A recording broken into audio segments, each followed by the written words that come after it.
हे बघ मोठ्या सुनबाई, याला म्हणतात देणं. पण तुझ्या माहेरच्यांना काय माहीत की मुलीच्या सासरच्या माणसांना कसा व्यवहार दिला जातो. फक्त हलकं फुलकं हातात ठेवतात आणि सासरच्यांची पाठवणी करतात. कधी तुझ्या माहेरकडून एवढी महागातली साडी आणली आहेस का? बरं माझं सोड, तुला तरी कधी माहेरातून महागातली साडी घेऊन आली आहेस का? बरं जाऊ दे, तुला आता याबद्दल काही सुद्धा सांगणं गरजेचं नाही. आम्हीच भाग्यवान आहे म्हणून आमची बारकी सून कमीत कमी चांगल्या खानदानातील आहे. ही साडी पाहून आता मला वाटू लागलं की मी सासू बनली आहे. आता ही साडी मी माझ्या भाच्याच्या लग्नात घालणार आहे. आपल्या नवीन छोट्या सुनेने माहेरून आणलेल्या आपल्या महागातील साडीची तारीफ करत कार्तिकी ताई त्यांच्या मोठ्या सुनेला शुभांगीला सांगत होत्या. कार्तिकी ताईंना 2 मुले होती. मोठा मुलगा चप्पलचं दुकान चालवत होता आणि छोटा मुलगा शिकून चांगल्या नोकरीला होता. मोठी सून शुभांगी मध्यमवर्गीय परिवारातून आली होती. शुभांगी सासरी सोबत जास्त सोनं नाणं घेऊन तर नाही आली, परंतु शुभांगी खूप गुणवान होती. शिवाय ती तिच्या माहेरकडून फक्त तिचे चांगले संस्कार घेऊन आली होती. घरातल्या सगळ्यांची ती खूप काळजी घेत होती. सासू तिला किती पण टोमणे मारत होती, पण कधीच उलट उत्तर ती तिच्या सासूला देत नव्हती. आपली मोठी सून आपली सेवा करते यामुळे कार्तिकी ताई खुश होत्या, परंतु जिथे देणं घेणं असतं तिथं त्या शुभांगीला ऐकवत असायच्या.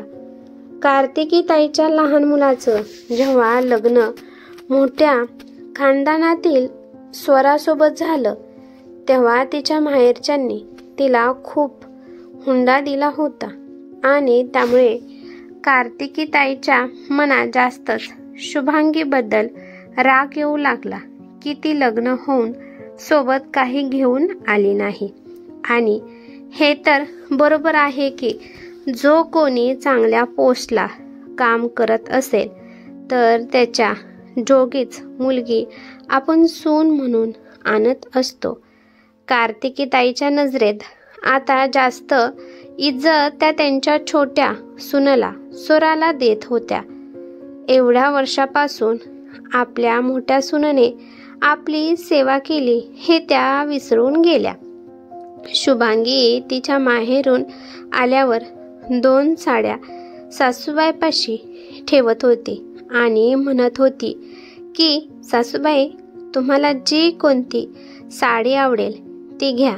मग कार्तिकी ताई पण त्या 2 साड्यांमधील चांगली साडी त्यांच्यासाठी ठेवत असायच्या. पण आज छोट्या सुनेने त्यांच्यासाठी आणलेली महागातली साडी पाहून त्यांना आश्चर्य वाटले होते. एवढी महागातली साडी त्यांनी कधीच नेसली नव्हती. स्वरा कार्तिकी ताई आणि शुभांगीचं बोलणं ऐकत होती आणि सासूबाईच्या बोलण्यामुळे स्वराला खूप गर्व वाटत होता. शुभांगीचा उदास चेहरा पाहून स्वराला खूप आनंद वाटत होता. पण आगीत तेल टाकण्यासाठी अजून स्वरा तिच्या सासूला म्हणाली, सासूबाई, आमच्या घरी तर कोणीच साधारण कपडे घालत नाहीत. सगळ्यांचीच कपडे ब्रँडेड असतात. मला सुद्धा माझ्या आईने महागातल्या साड्या आणि ड्रेसेस दिले आहेत. आणि हो सासूबाई, माझ्या लग्नाच्या वेळेस तुम्हाला जे कानातले दिले आहेत ना ते डायमंडचे आहेत. त्याला व्यवस्थित ठेवा. शुभांगीला तर आपल्या सासूच्या बोलण्याचा काहीच फरक पडत नव्हता, पण आपली छोटी जाऊ आपल्याला कमीपणा दाखवत आहे हे पाहून शुभांगी तेथून उठून तिचं काम करू लागली. आता हे रोजचं चालू होतं. सासू आणि स्वरा दोघी पण मोठ्यापणाच्या गप्पा मारायच्या आणि हे नेमकं शुभांगीला आवडत नसायचं आणि शुभांगी जाऊन आपलं कामात मन रमवत असायची. कार्तिकीताई आपल्या छोट्या सुनेच्या पुढे मागे फिरत असायच्या. त्यांची छोटी सून स्वरा कधी शॉपिंगला जात असायची तर कधी मैत्रिणींसोबत फिरायला जात असायची. घरात कधीच काम करत नव्हती, पण जेव्हा स्वराचा नवरा घरी असायचा तेव्हा ती कामात मदत करत होती. काही दिवसानंतर कार्तिकीताईच्या भाच्याचं लग्न होतं. त्या लग्नामध्ये कार्तिकीताई गेल्या. त्या लग्नामध्ये त्यांनी छोट्या सुनेने दिलेली महागातली साडी नेसल्या. सगळेच त्या साडीची प्रशंसा करत होते आणि कार्तिकीताई गर्वाने सांगत होत्या की ही साडी माझ्या छोट्या सुनेच्या माहेरच्यांनी दिली आहे. लग्नामध्ये जेवण करताना कार्तिकीताईकडून थोडी भाजी साडीवर सांडली. त्यामुळे त्यांना खूप वाईट वाटलं, पण त्यांनी लगेचच जाऊन ती साडी स्वच्छ केली. कार्तिकीताईंनी साडी तर स्वच्छ केली, पण ती साडी जरा फिसकल्यासारखी दिसू लागली आणि हे पाहून कार्तिकीताईचा चेहरा नाराज झाला. दुसऱ्या दिवशी कार्तिकीताई घरी आल्या आणि त्यांनी साडीसोबत काय झालं हे सगळं स्वराला सांगितलं. स्वराने जेव्हा सासूचं बोलणं ऐकलं तेव्हा ती सासूला डोळे मोठे दाखवत म्हणाली की सासूबाई, तुम्ही गावंढळ ते गावंढळच राहणार आहात. तुम्हाला एवढं माहीत नाही का की एवढी महागातली साडी घरी धुत नसतात. अशा साड्यांना ड्राय क्लीन करावे लागते. पण तुम्हाला हे माहीत तर कसे असणार, कारण का कधी तुम्ही महागातली साडी नेसलीच नाही. तुम्हाला तर हलक्यातील साडी घालण्याची सवय आहे.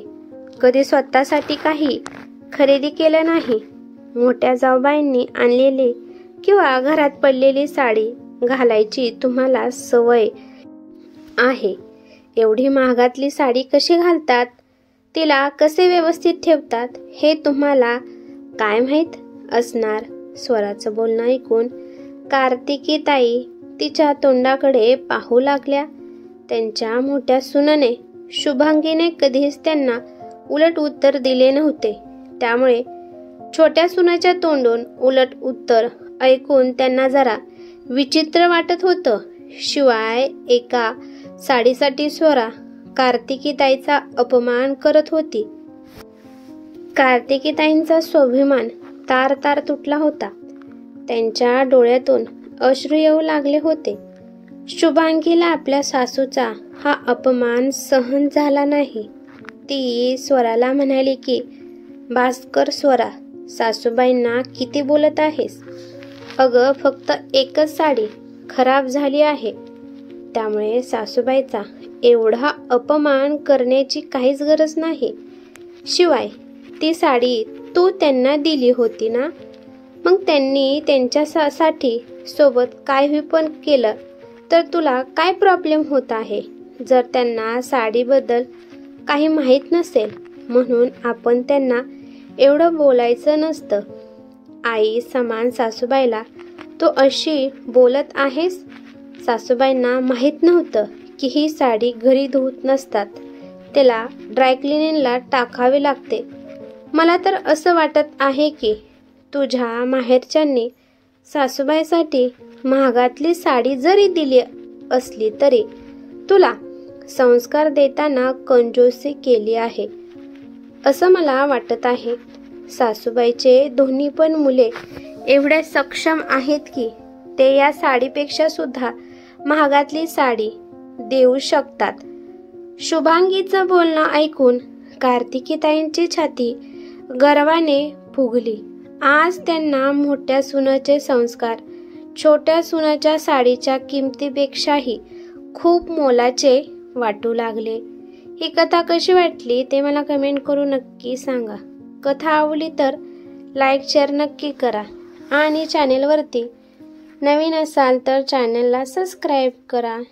धन्यवाद.